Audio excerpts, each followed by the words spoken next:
All right, we're live here. I'm gonna wait for some people to join before we kick it off.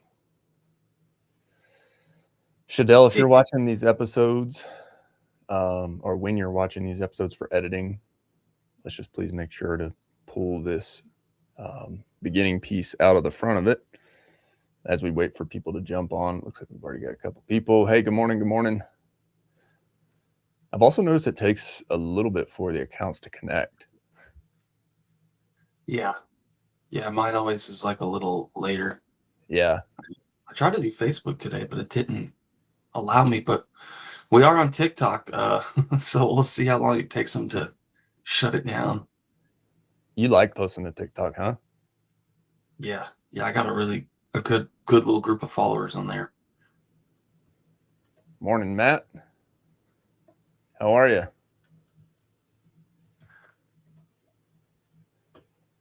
I don't really Morning, Forrest. love, hey, Morning, JJ. You don't really love what?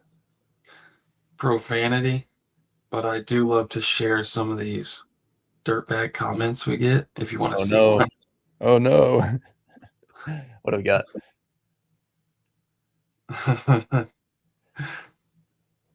Let's see if I can share it. And I wish I could share this guy's post, but I don't know if you're gonna be able to see it.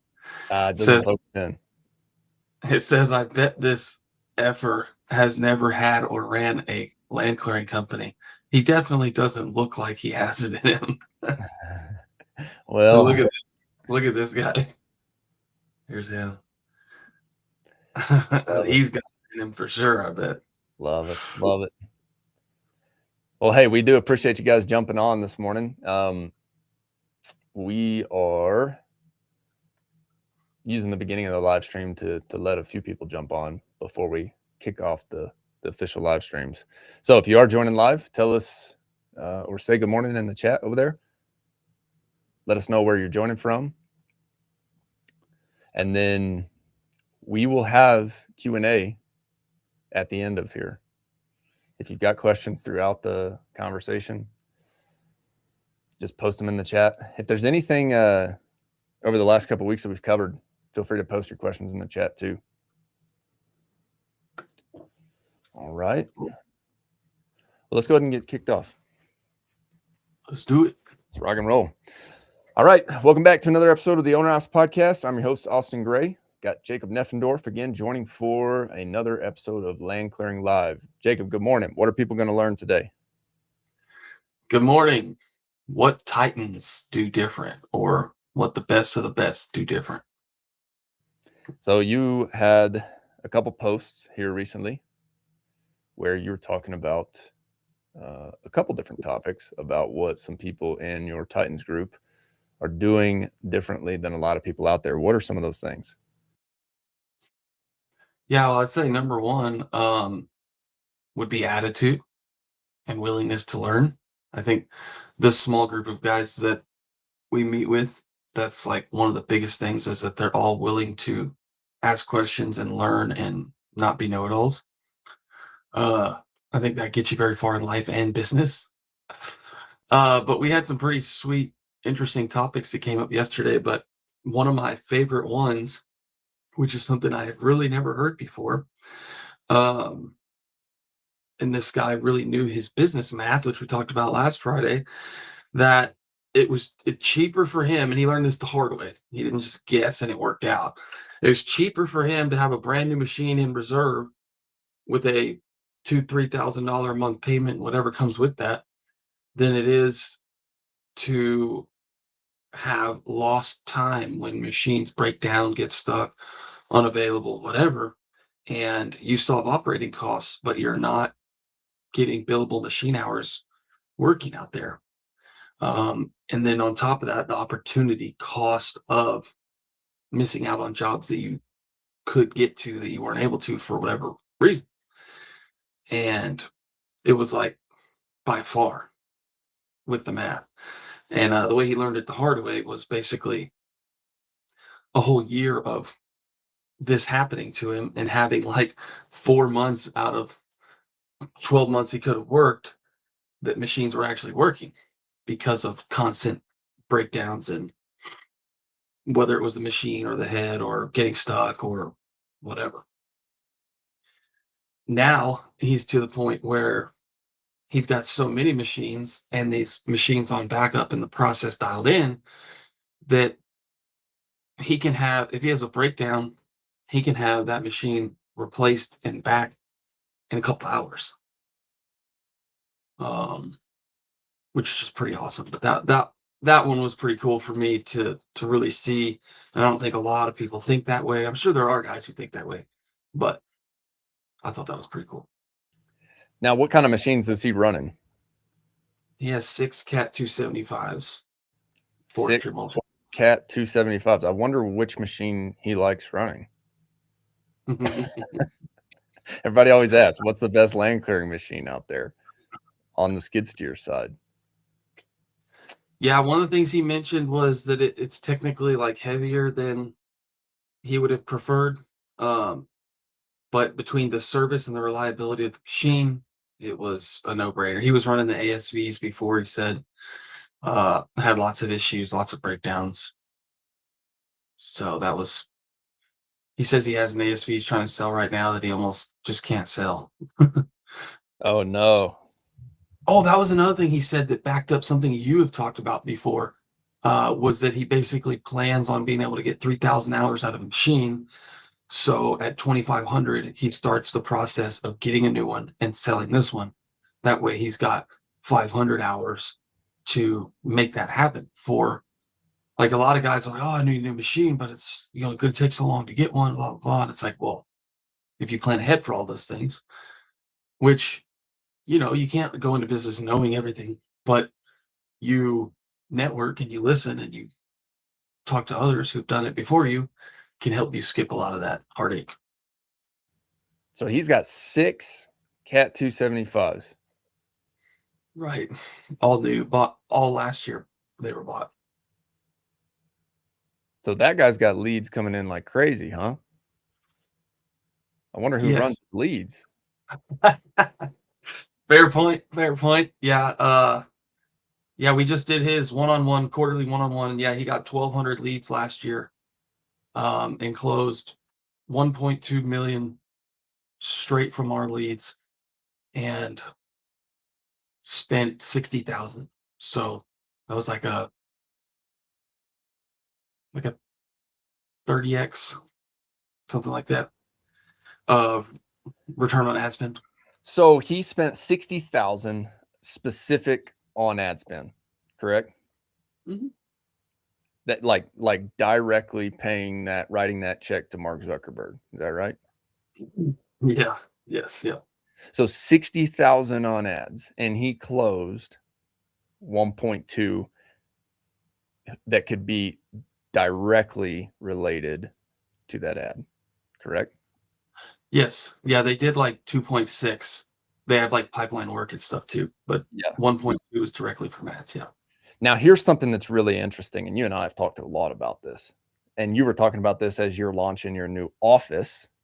We can get into that here shortly, but you were running an ad and people were seeing it, and you were walking in and everybody locally was like, I see your ads everywhere. And we've experienced the same thing. And that is not saying that in a way like I don't enjoy that at all. It was a really hard thing for me to get over in the beginning of like, oh man, you're gonna put your face out there and like, I've said this before, you kind of feel like a 17-year-old TikTok influencer, and you're like wondering what the heck people are gonna think, right? Right. There was a fear of that I had to get over first. But what it equates to is staying top of mind. And Right. so that guy closed 1.2 off of 60,000 of ad spend, but who knows how much of the other what'd you say he did total? 2.6? Mm-hmm. Yeah. So the other 1.4 could have been somebody seeing the ad, being top of mind, thinking about it at a later time and being like, who was that I saw? And then going to Google and typing that in, land clearing company, and then typing in one keyword that was associated with the brand. It's hilarious. Like people, when they search our brand, it'll be like bear land Yeah. Bear, land, or something like that. And I see that in my search volume. And that's because we're running ads, we're staying top of mind. They remember one term, and then when they search for it at a later date, they may come through our Google or our website funnel, but they may have seen us on a Facebook ad first. And we may have missed that job had they not seen that Facebook. So that's something I think about a lot. And it seems like this guy has figured something out as well up there. I'm glad you brought that up and not me, because I have a hard time with this because I like facts and numbers and data. And so a lot of times I don't really, it's hard to take credit for. Sometimes guys come to us and they're like, yeah, I did this much, but probably only 10% of it was from you guys. And they don't have like this insane, crazy attribution tracking system where they know that. They just feel that way. Um, and when you're when you're running ads and you have brand awareness and you're out there really well, what you just explained happens a lot. But that's hard to put into a report and take credit for. But we know it's true, but it's hard sometimes to take that full circle and take credit for it. Well, this was something that you and I were talking about this last week as well. And this is an area you've pushed me as well. Like my market, wintertime market, snow's on the ground 6 months out of the year. And your question to me was, when I came to you at the end of the last year, your question to me was what? Do you remember? Mm, I'm trying to remember what specific question this would have been. Maybe where is there not snow, or where could you? Yes. Where I'm going with this was you push me on how much is this going to cost you over the next several months? Oh, yes, now I remember. How Yeah, many yeah, jobs would what's your average ticket size, right? And you asked me that again because I'm big on that. And you were like, okay, so let's break this down. How many jobs would you need for this to return to make it worth it? yeah. And the next thing that you said was,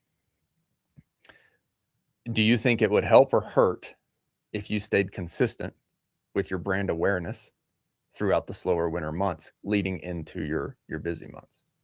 Yeah. Because as operators, I like the financial and the data backed stuff as well. When I look at it, I think, okay, here's my agency fee. Here's the ad spend. I can save that money as an operator, right? Yeah. And yes, purely from an expense perspective, I can save that money. But if we're looking at this as an investment, if you're spending 50 bucks a day and you actually break it down, I mean, we're talking less than 10 grand Yeah. to keep running.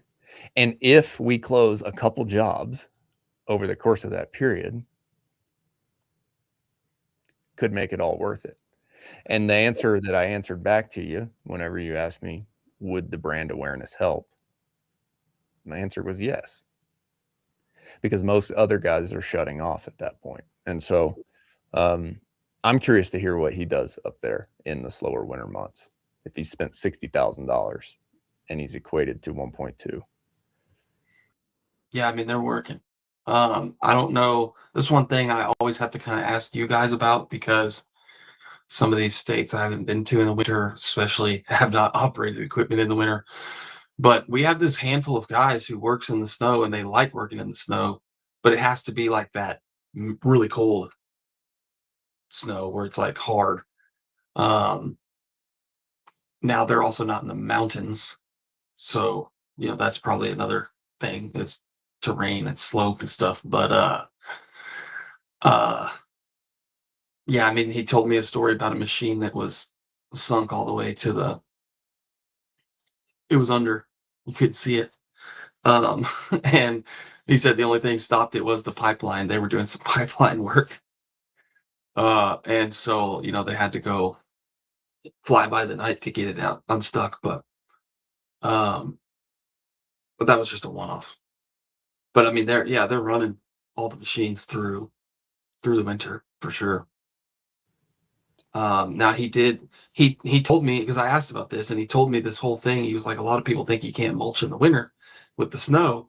And then he gave me like these 5 reasons why. And I was like, I wish you would just leave this call, turn your phone back on and just say that to the phone and then send it to me and we'll use it for an ad. It's like that's, your market believes this thing, educate them on it and put that in the ad. Like done.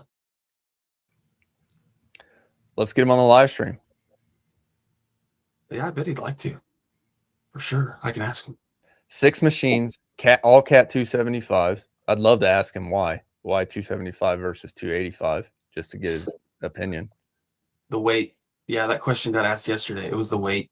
The weight and the getting the machine.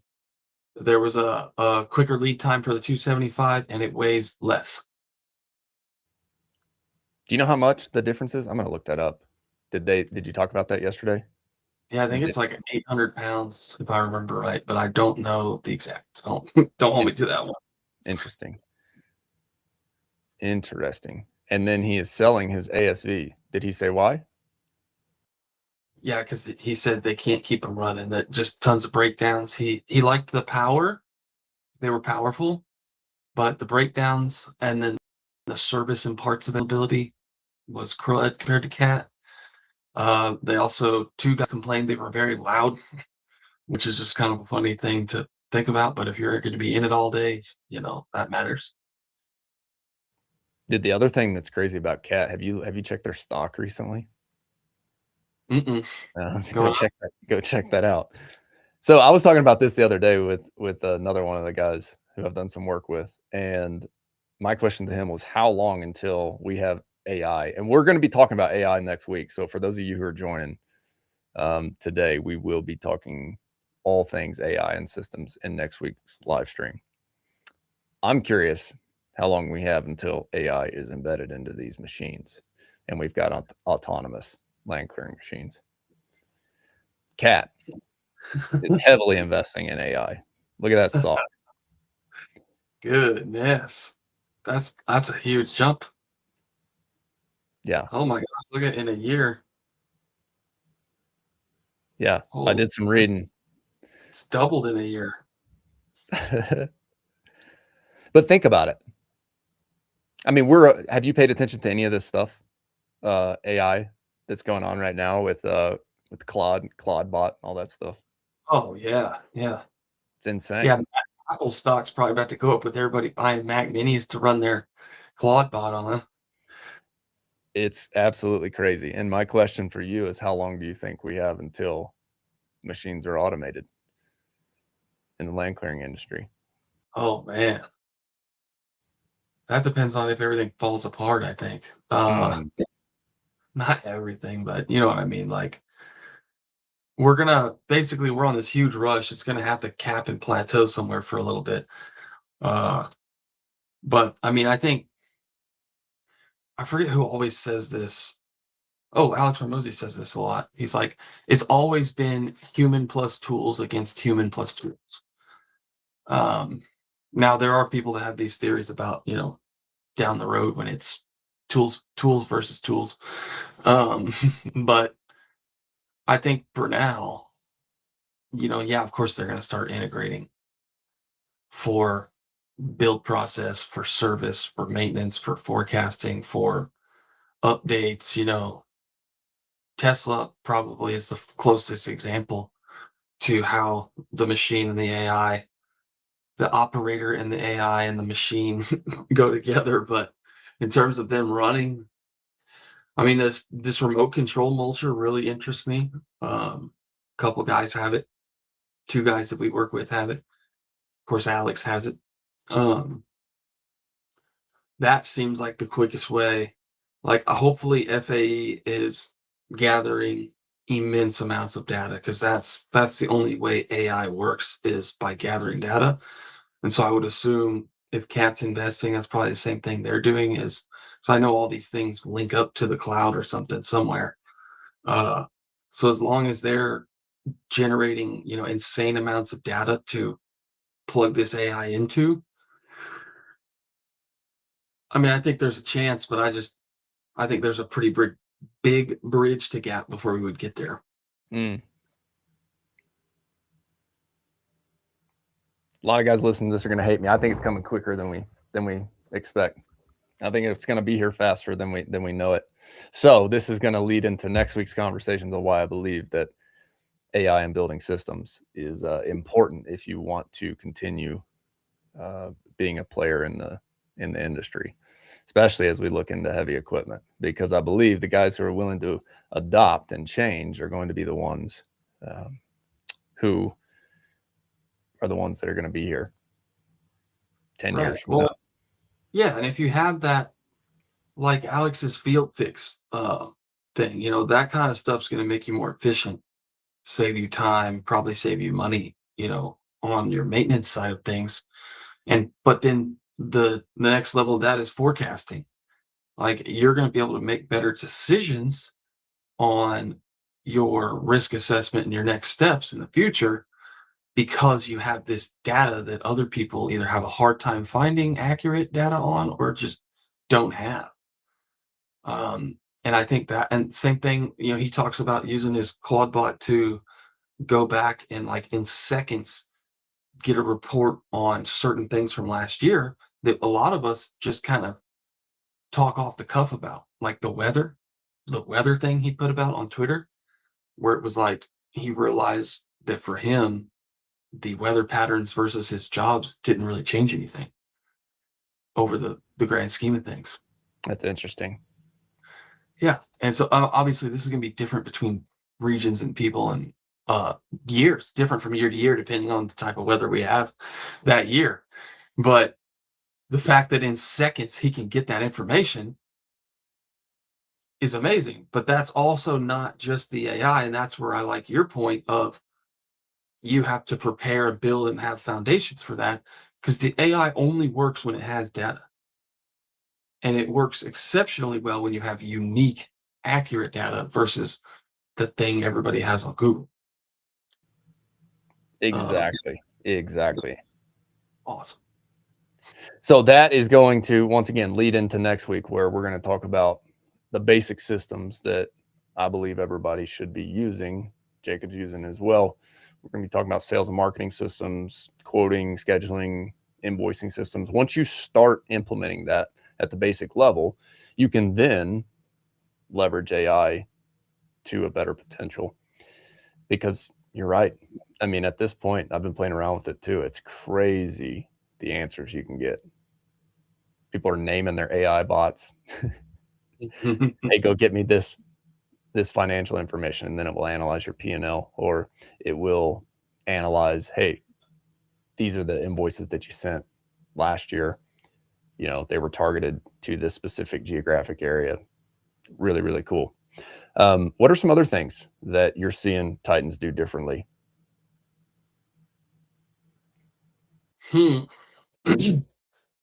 Just piggybacking there, our topic next week will, ironically, about AI be in person. Oh, yeah. That is right. You guys still all set to come out here? Oh, yeah. Sweet. Well, unfortunately, we still have no snow here in Colorado. Anybody in the Western United States listening to this knows exactly what we're dealing with. I say no snow. We got snow, but this is the craziest year since I've lived out here. Very, very low snow. But we'll bring it in. We'll bring it. Yep. When the Texans come, you bring the snow, right? Heck yeah. The overalls in the snow. Yep. Let's see what else I put on here. Numbers. Oh, one thing I thought was pretty interesting. So one thing I've really noticed interviewing all of these our Titans or our kind of best of the best guys, sales definitely, is a big thing, right? They're all great at selling, and we've seen from 10 to 20% close rate of all leads, which is just amazing. right? Like the one I was telling you about, they got 1,200 leads, they did 120 jobs. For a lot of guys, I mean, 120 jobs would change their business. Uh, and we can produce that amount of leads in most places, but not most people can close that percentage of jobs. And when I say jobs, a lot of you are going to say, if get me in front of the customer, I close. That may be true. Where most of y'all suck is the lead to getting to the person. And that's when, tire kickers are real. There are real strategies to deal with them. But just because somebody's not ready to pay you $25,000 today when they clicked on your Facebook ad and just found out you existed, doesn't mean they're a tire kicker. So a lot of you suck on that lead to getting in front of the phase. And the ones who don't are the ones who win. And I'd say that's one of the biggest things that sets people apart in the 7-figure range and above is having a dedicated salesperson. Sometimes that is the owner or founder, but they're out of the other things. But a lot of times it's a separate person. So that's the whole thing. But the thing that really interests me was some of the selling propositions, and I think this comes mostly from experience. But there was a big conversation in the Titans group about knives versus carbides. They talked about it for a long time, and I just sat there and listened and soaked it in because that's not my expertise, right? And so somebody brought up the outcome, the results of the mulching with carbides versus knives. And one of the things he talked about to differentiate himself when he's going on to a hunting property is like, you talk about your grandpa walking around on it or your kids riding ATVs around on it. The product that's left, especially when you're talking about stumps with one versus the other, he likes to talk about the fact that if you have the stumps left in this certain way, they can be left and are often left by people doing it this way sharp.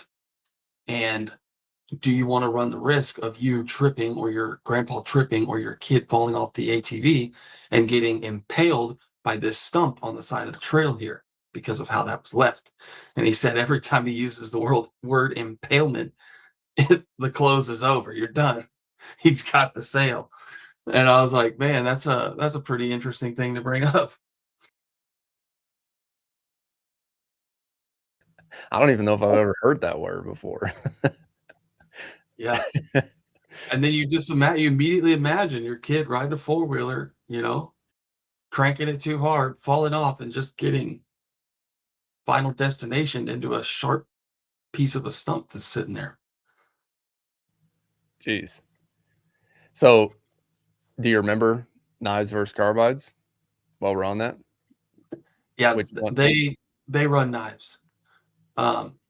Decision he made, basically, he likes the idea of he knows his numbers, but basically the idea of he would rather, break off a few over the years and replace them, fix them, sharpen them than the expense and the mess that comes with the carbides. And he also likes the product better, were his two big things. Now, is this the same guy who you were mentioning about the $60,000 Facebook ads equating to 1.2? Mm-hmm. All right, let's get him on. Let's talk knives, carbides, Facebook ads, return on ad spend. Yeah, he would have some pretty awesome things to say if we can get him to squeeze in time to come, because he also talks about having each head and machine tuned to the operator.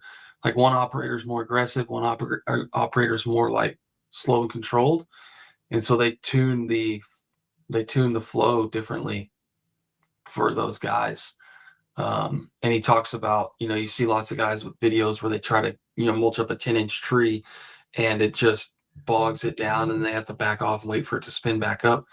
And he says the way he's got it tuned with the sharp knives that he can take a 10-inch tree and just steady go down it, not have to back off, which was a pretty cool learning point and made me pay attention to stuff I hadn't paid attention to before, because you can notice the difference in their literal content that they send versus some of the other content I see on that exact note, and that's why. Um, he's not totally against carbides. He just has made that decision and built the way they do business processes on that. There's pros and cons both ways. And so then someone asked him like, "What about this situation?" And his fix was you could also run both.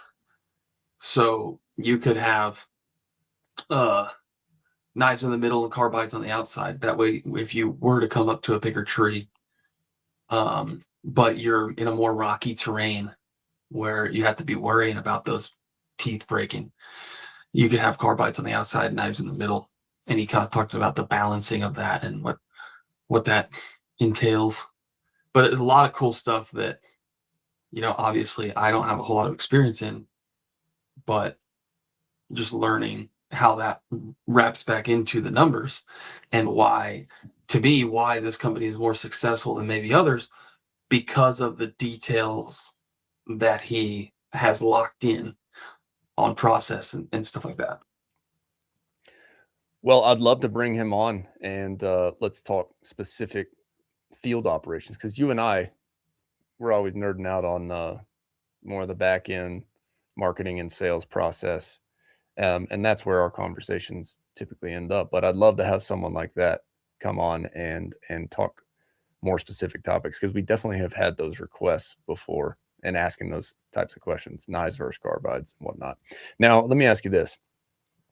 This guy who you're talking about, is he, would you call him like top producer of your clients who you have? Yeah. Yeah. Oh yeah. Okay. For sure. So let's just talk his marketing strategy. And you and I were talking about this last week. Facebook versus Google Ads. What's he doing? This guy's Facebook only. Really? And is it Yeah. geographic? Is it because of geography or search volume? Why did you guys make that decision? To be really transparent here, he made the decision. This was a learning point in my business where he's been with us for years and he came in on Facebook only. And I did not fulfill his need for more initially. So he went out and found more through another company that gave him a website and Google Ads and all this stuff. So business wise, I missed out on that. A client who wanted more that I didn't offer more. He didn't even know I offered more. Um, but we outperformed him by far. And so then he was like, "Hey, I've been spending $3,000 a month over here. I want to shift that to you and let's run with it." And that's what we did 2 years ago. Um, and we've continued to scale that up from there. Uh, so yeah, I mean, it was really just the proof in the pudding. Like return on investment was 10x with us and Facebook. So, I'm not saying Google's not going to work, but it was just the return on investment there. And we have guys that are the opposite, where they make like our North Carolina gentleman, Boom. He did over 1 million last year, but like 500 of that was from Google, and like 200 of it was from Facebook. So we ended up this year deciding, hey, let's keep Facebook, great brand awareness, leads are coming in, but let's, way heavier over here where we're getting a 15x return versus a 5. Do you think it's market specific or do you think it's well, let me frame this question better. What factors play into whether a market or an operator gets leads from Facebook or Google? So you can definitely get leads from both no matter what. But I think what we were talking about last week, the problem aware, solution aware, you aware, um, there are markets where people are way more solution aware. Like Mm. Florida. Mm. Like everyone knows you can get forestry mulching in Florida. Um, Down there's this company called like Acre Maker, where like there's some people that call forestry mulching machines acre makers. because they're like their brand is so good. It's kind of like in Central Texas, there's Cedar Eaters, who I'm not affiliated with. Great company, been around for a long time. I have nothing to do with them, but genius name, right? They have a really good brand. They've had this cool looking logo with a cartoon mouth on the front of a big tiger cat looking thing. Um, but genius, right? Like Cedar Eater, like yeah, it rolls off the tongue. It makes sense. You know exactly what that means. Uh, So let me jump in on that real quick. I was calling one of my cousins lives down there, and I was just asking him about the Texas market, and he's like, "Man, he's like, I think there's a company who does. They call them like." He's like, there's some machines or something down there that I think they call them like cedar eating machines or something. They're like cedar eaters. And I was like, that's when you know that you have brand awareness or you have picked a, a good name and done a good job of branding, right? yeah, So I'm with you. I love that. yeah. And so markets like that, Google is always going to do really well. Um, Now the thing is with Google though, it's more expensive. It's just more expensive. It just is what it is. Now, when you do the real math, the cost to acquire a client stays very steady on both platforms, but the cost per lead or call or click way more on Google, which I think a lot of time ends up making people back off on it prematurely.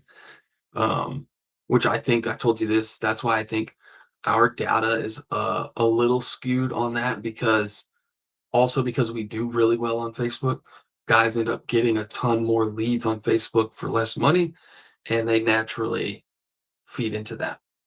Um, but in markets where people are less solution aware, but mostly problem aware, Facebook is going to definitely shine.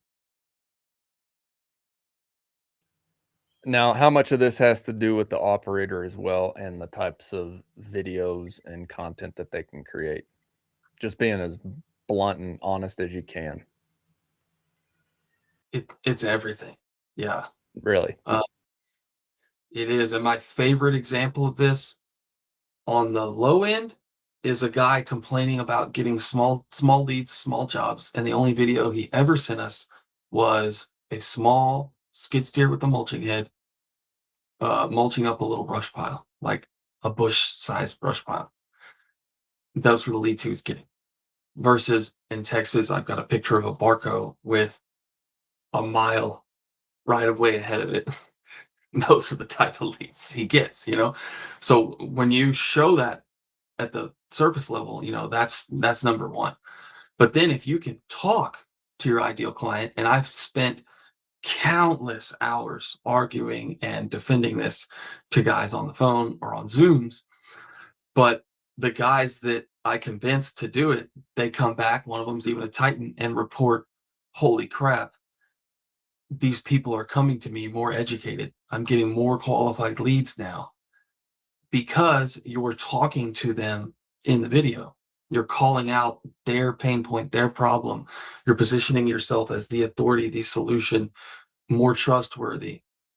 Um, when you can put that in front of people where they are, which is sitting there on their phone, whether they're at work or the bathroom or whatever, you're putting it right where they are. You're meeting them where they are with information that they want or need. Amazing results come from that. The ones that don't, they struggle, and unfortunately, they churn out. Agencies don't like to talk about this. It happens. I mean, we have to factor for it because there are people that want to work with us that we allow to work with us, and we try to vet them, and then they come in and they think they know it all, and they don't follow any of our recommendations, and then they say it doesn't work, and then they leave, Mm. and they miss out. And I mean, I could show them hours and hours of results, and some people just are stubborn. Now, what types of videos, going back to the guy who we've talked about as we'll just call him the top performer in your Titans group. What types of videos does he create for Facebook ads? We have a ton, but he does 99% forestry mulching on a big scale. So all of our videos are the forestry mulching machine doing very cool things like zipping down a tree real quick or time lapse real quick. But then on top of that, voiceovers of who, what, why, and when with a good offer, right? Explaining the differences between this, and this, the good and the bad, kind of. Where this is going to not look amazing on my argument is he doesn't have a ton of talking videos like we push really hard for. Which that's one thing we just talked about yesterday or the day before, is him being able to educate on that because he wants to do better, right? Like he's doing really good. A lot of people will be like, oh man, he's doing so amazing. But he's thinking, how can we do better? How can we do more? How can we get our percentage up? How can we get more qualified leads more often, et cetera. Even though he's got a great close rate, great lead flow, great revenue, he's trying to do better. And so, we're implementing talking videos because that's what we've seen take things to that next level. The other thing to note here is he's spending a lot more than like the average guy spends, right? So a lot of times guys want more leads, but they don't have more money to spend. Well, talking videos overall, by talking videos, I mean like me talking to my phone camera right here like this. Those get about half on average, about half the cost per lead. So if I have a guy spending $30, $40 a day and his lead cost is like $50, I can usually get that lead cost down to between $20 and $30 a lead with a talking video. So I can by you doing this, I can get you almost double the leads without you spending anymore, right? So that's why I lean on that so heavy, because a lot of times I'm working with guys that don't have the biggest budgets or don't want to spend more. His scenario is a little different, where it's bigger budget. We scaled it up over time, and now he's not at a cap. But I don't confident. I told him this. I don't confidently think we could just double his budget to $300 a day and just get double the leads. The creative's going to fatigue too fast, and you're going to start getting trash. So, we need those talking videos. And especially if you're working with a smaller budget, you're going to be able to get way more leads and way more quality leads in a good budget versus, if you run a really nice before and after picture and you spend $1,000 a day in a huge, 3 million people audience, yes, you're going to get leads. You're probably going to get a bunch of trash, but you'll get a ton of leads. But the talking videos help you get high quality with a good cost. And they come to you more educated. If you could only record one talking video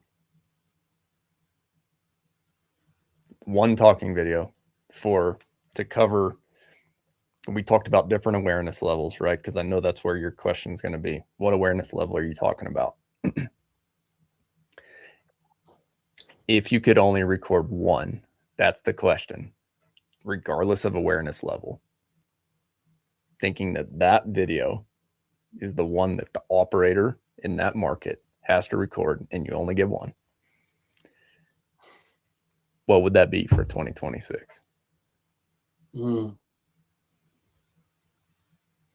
It's putting you on the spot, huh? Yeah, well, because I have two answers immediately. Okay. But I want to answer your question purely and only say one. But I always kind of overthink and look at both sides of it. But yeah, if it's just one.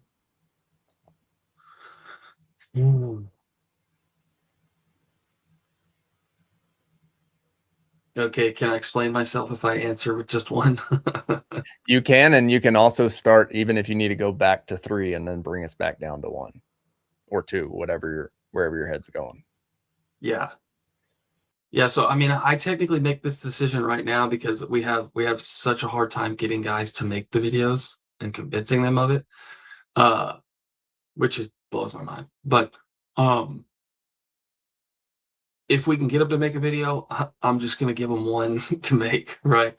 Uh, so the bare minimum is like you're talking to a third grade reading level person in your market that is maybe barely problem aware.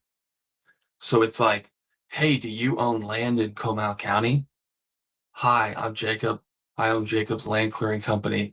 And with our awesome dedicated machines, we can make your property look so much better, be so much more usable, and be of more value to you or whoever else. If that's you, I would love the opportunity to come to your property and do an assessment on what it would look like to have it cleaned up and make sure that you don't overpay for this service, something like that. Just very like, you own land, this is me, this is what we do. Maybe icing on top, we did it for Karen down the street. Uh, Pop up some pictures or something. That would be probably my go-to. Where I was wrestling before answering was pricing because uh, in any decent market, like guys are starting to kind of catch on. There's going to be some dudes willing to make a video like that, but there's going to be so fewer people willing to make a video talking about the frequently asked questions, one being pricing. So my next best option, just because I know it would stand out more than the other guys, but you're playing with the problem solution aware level of things, would be talking about what drives price up and down. What's the difference between the cheap guy and a more legitimate priced guy? I would wrestle between those two, but I have already defaulted to the other one. Which is the default? The barely problem aware, hey, you own land, this is us, we'd love to talk. Okay. So you heard it right there. There's 2 videos that you can record for your market. What else? What else are Titans doing differently? You mentioned something about the guy who we've been talking about the majority of this call. One thing that stuck out was mindset. The guy's doing well. But when it came to marketing and when it came to sales process, it sounds like he's approaching it to, here's what I'm doing and here's what's working, but how can I do better? Right, exactly. And that's why he's grown, right? So the year he did under 1 million, he realized most of it was due to downtime, and either not being able to get to jobs or being stuck on jobs that he's not getting billable hours for because something's broke down. So that was, one small part of one big decision of getting the fleet figured out. Um, and then the other thing, was really analyzing like, hey, Google versus Facebook, let's squeeze this thing that's working that has a good return. Um, but then, so that allowed them to go from under 1 million to over 2 million. And, then this year they're looking at, and profit was actually decent, but they think profit can be better. And they closed 114 jobs off of 1,265 leads, but he believes they can close more. And he, really looked deep down into the sales process, and his sales guy was closing 80% basically in person. But there was this huge lag of leads that didn't even get to that stage. Mm. So they're refining that process right now to see how they can get more. And the beautiful quote for me that, 99% of people would never say, he was like, if you see an opportunity for me to get more leads and that involves you spending more money, then please, you have full control, spend more money. And that mindset is rare. Now, of course, we built this relationship over 3 years, so he didn't just come in and say that. But uh, you know, that's definitely a huge part of it. But they're really looking at their process because, you know, he wants to do way more, right? He's got a 3-year goal, and he's looking at, you know, how can we get to that? And before we, you know, double leads, let's figure out how we can close, you know, 15% versus 10. And that's another conversation I just had with a Titan as well, because he was talking about wanting to get more leads, and he had closed 8% of leads and 24% of his in-person estimates. And I was like, I will love to get you more leads. But before we do that, let me show you the math. If we can get from 8% to 10% for him with his numbers, his real numbers from 2025, that was 120,000 more dollars in the year. And this guy makes less than $1 million a year. That's a huge jump for a 2% increase, right? And so that's things I'm trying to do with these Titans and the level that we're looking at is, and then we also did if he would have closed 6%, so go from 24 to 30. So you go from 8 to 10 and 24 to 30 sounds like small percentages, and it's tiny things that make these changes. What I was trying to explain to him was, I know you don't like to call people 7 times. I know you don't like to follow up with them for months.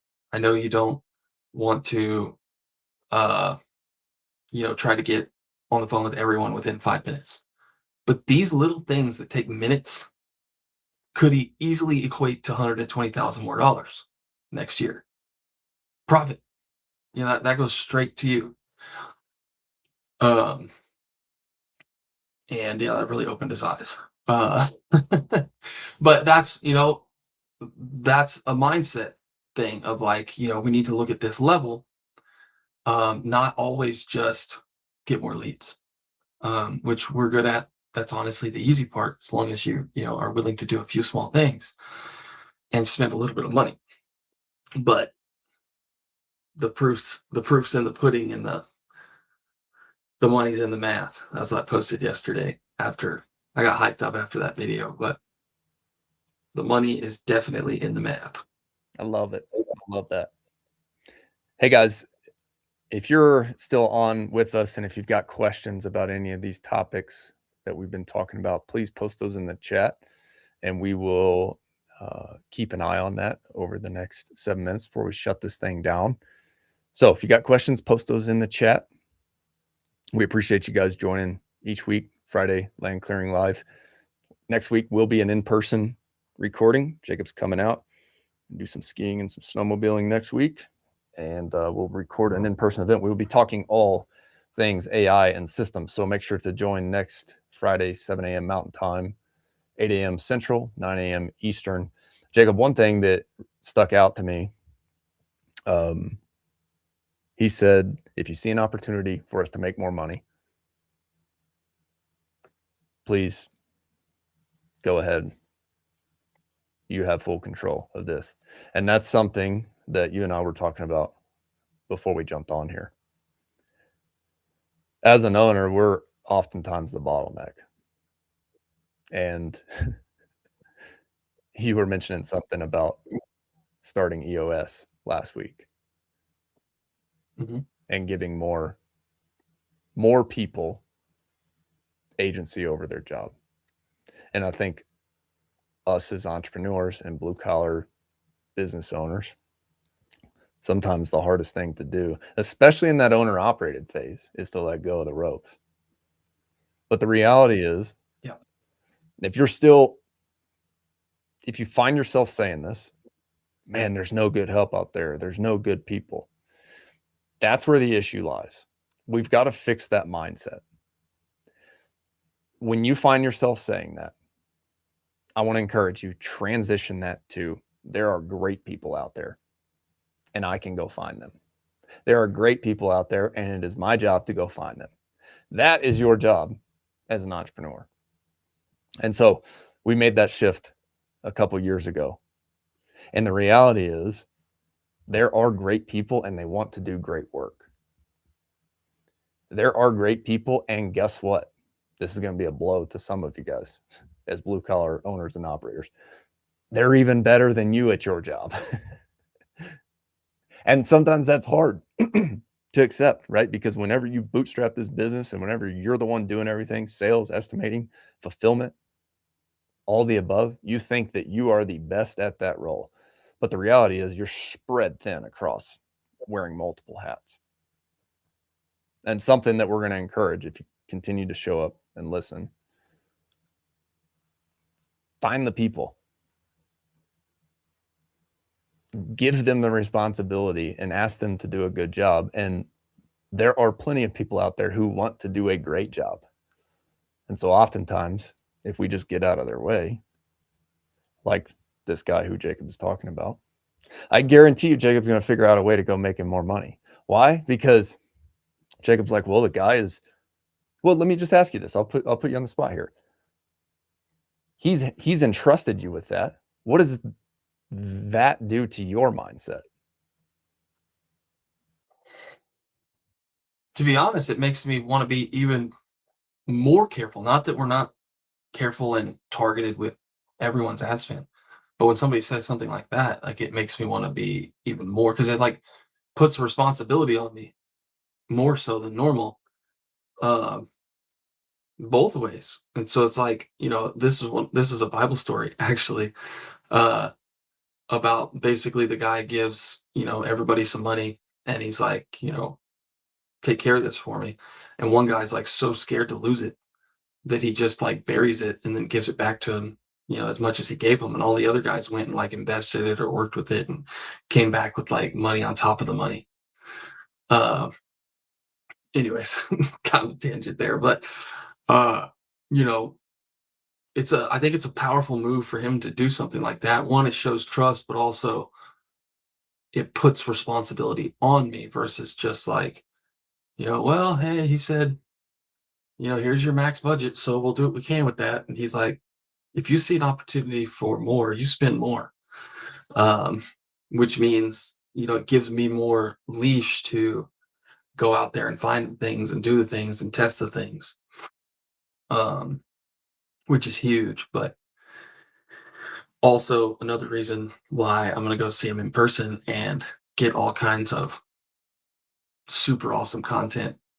Uh, I'm super excited. All the Titans I'm going to see in person this year, and we're going to do a bunch of filming together, which historically I've done this like 3 times already, and it's caused about a 3x volume for less money every time I've done this. So I'm excited to do that for these guys as well as just get to meet them in person. But I'm also practice what I preach and probably film some videos with me and them talking about their experience and where they're at, which I also highly recommend y'all do with your clients. Um, I can answer this question from Clearview as well, and Pitch. I'm sorry, I've learned PitchLink's name before, but Andy. I don't remember it. Yeah, Andy, That's right. we'll answer this one after. Jacob, you take the Clearview one. Yeah, so thanks for asking the question, man. This is a great question. So I started out running the ads from Rise. And I think people just have become a little desensitized to things called advertising or things that look like marketing agencies. So I ran the same ads from Rise and Land Clearing Growth, and the ads from Land Clearing Growth destroyed in comparison. And I think it's just because on Facebook, it kind of like disarmed where they were at by seeing that name versus advertising. And so I took that and ran with it. Now I have ran into that problem that you're talking about here with brand and trust. So if you look at both Facebook pages, Land Clearing Growth and Rise, I try to be very clear on there.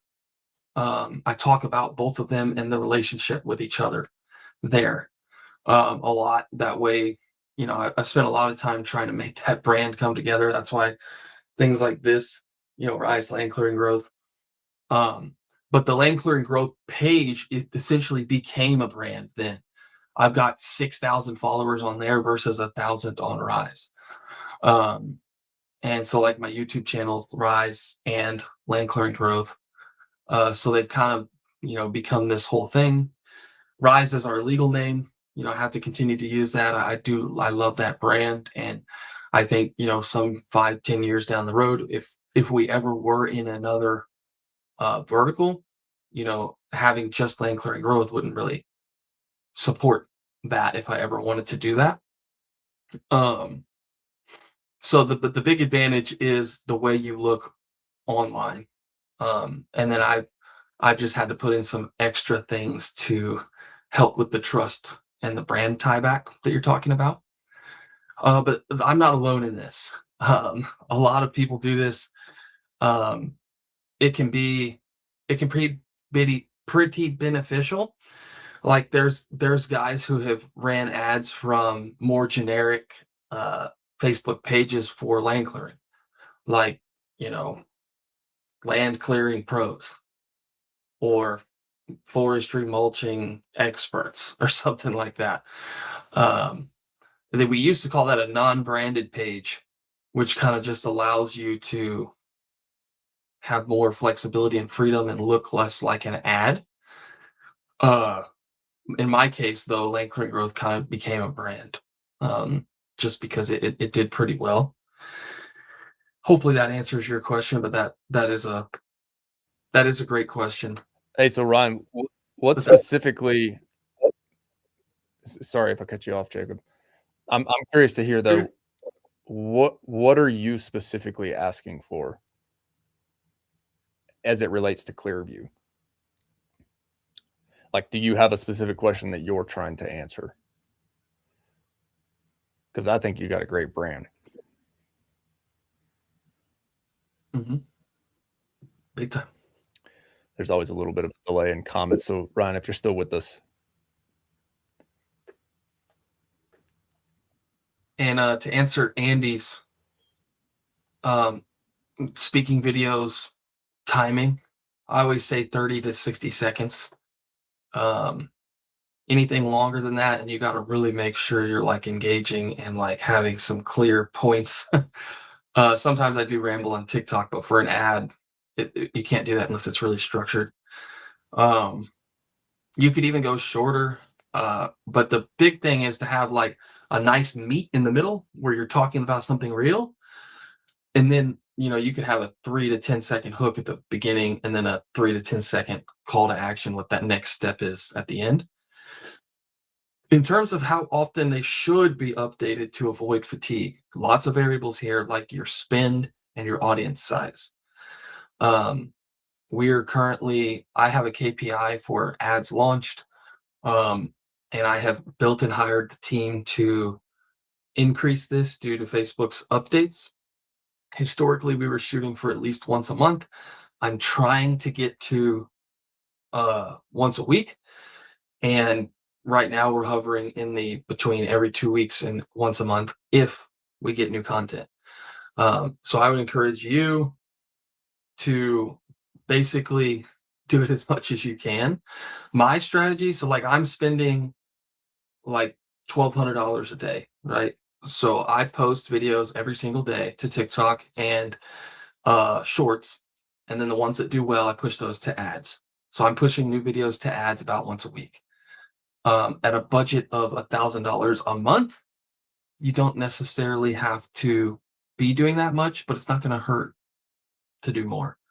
So I would say bare minimum once a month, if you're looking for a blanket answer. But there's just going to be a lot of variables based on your spend and your audience size. And to clarify for listeners, Jacob is talking about his agency whenever he says he's spending $1,200 a day. I know some of you are listening who are like, whoa, wait, what market are you spending $1,200 a day in for land clearing? Let's take it back to what's the recommended starting budget? Yeah, so for years I've been saying bare minimum $1,000. I'm really tempted to raise that to 1,500, especially if you're considering Google. But right now, I still am standing on $1,000 minimum. Perfect. Which equates to what? I know I know we always start at 50, so that's right around 1,500 a day, 1,500 a month. What is that? 1,000? Yeah. What? So yeah, it's $33 a day. Where I land on that is on average with Facebook, we can get leads for 30 to 40 a lead with decent content. Now I get below 30 with good talking videos with a decent audience. But so what that does, that $33 a day, if you're averaging 30 to $40, you're basically going to get a lead a day, which for, a small business owner operator, a lead a day is manageable. And if you can close 10 to 20% of those, then you're going to be doing at least a job a week, or more, depending on how good you are. Love it. Love it. Well, cool. Well, guys, thanks for joining. Anybody else have any other questions while we wrap up? If you do, plug it in there. We'll make sure to cover it. If not, we will have some fun next week, as Jacob will be out here and we'll be recording live. No promises for that one, but I say we throw on the cameras and go as long as everybody wants to go on Q&A. So bring your questions. If you haven't yet, go back through. This is on my YouTube channel. It's on Jacob's YouTube channel. Go back through the last 7 weeks. We've covered a lot. All right. We've covered how to come up with crew day pricing, how to go get leads, how to build a sales process, basically all the basic blocking and tackling that you need to do in your market if you're operating a land clearing, forestry, mulching. I mean, heck, even a tree business, or, if you're doing driveway grading.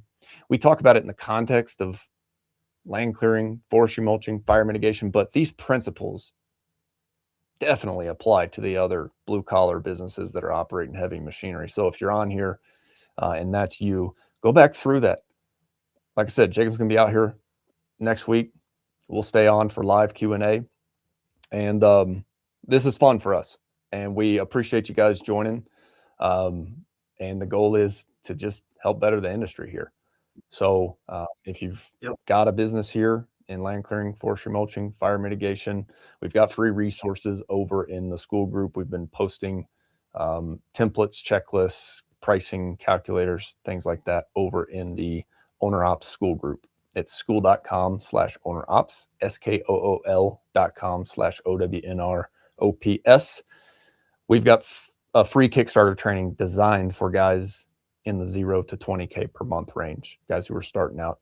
And then for guys who are operators, we do have an accelerator program over at Owner Ops. And then Jacob's got his land clearing growth model. Jacob, do you want to share anything about land clearing growth for the operators? Absolutely. Yeah. If you're just starting out or looking to start out, go to Austin. He's got it all. He's got it all on what you need to do. If you're already doing it and you're doing well and you want to pour gas on that and take it to the next level, ideally 50K a month or more, we'd love to talk with you about what we could possibly do to help you out and getting you to that next level. We don't just turn on ads. We position ourselves as a growth partner. We want to help you with everything, but the stuff you learn with Austin is just going to make you way better before you come to us. Sweet. Well, we'll see you guys next week, 7 a.m. Mountain Time, 8 a.m. Central, 9 a.m. Eastern, for the last live episode of the Land Clearing live stream series. Thanks again. Don't forget, work hard, do your best, never settle for less. We'll see y'all next week.